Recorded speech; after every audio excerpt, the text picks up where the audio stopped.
Hello everyone, I'm Margaret and welcome to Deliciously Sweet and Savory.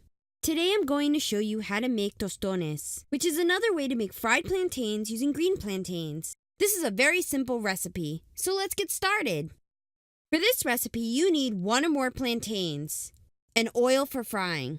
The plantain should be green or just starting to turn yellow, but still firm. First we are going to peel the plantain. First cut off the tips of the plantain. Then cut down the inner arch, but only deep enough to cut through the peel. Next, remove the peel from the plantain and reserve the peel for later. Then cut the plantain into slices 1 inch thick. Now put oil in a pan so the oil is at least 2 inches deep. Then heat the oil on high heat. Use one of the plantain slices to check if the oil is hot enough. If you see bubbles, the oil is ready. Carefully place the plantain slices in the oil. Reduce the heat to medium-high and let cook for 2 minutes. Then flip the plantains over and let cook for another 2 minutes. Once they have a golden yellow color, remove the plantains from the oil and place on a plate. Next, take the peel, put one of the slices on the peel, fold the peel over, and press down to flatten the plantains. They should end up at least 1/4 of an inch thick. Repeat the process for all of the plantain pieces. Now put them back in the oil to cook on medium-high heat for 1 minute. Then flip the plantain pieces over and let cook for another minute.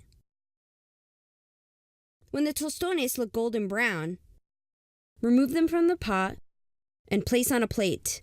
You could sprinkle a little salt over the tostones if you want. Then they are ready to serve. The tostones will have a beautiful golden color and will be crispy on the outside with a soft texture on the inside. The flavor is reminiscent of plantain chips, but with a hint of sweetness. Tostones are a great way to use green, unripened plantains. Moreover, they are incredibly simple to make and are a great side dish to any meal. So have fun giving this recipe a try.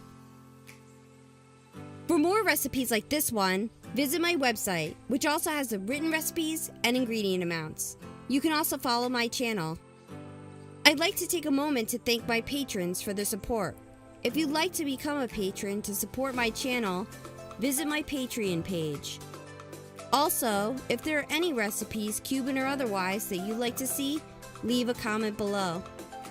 Thanks for watching and see you soon with another recipe.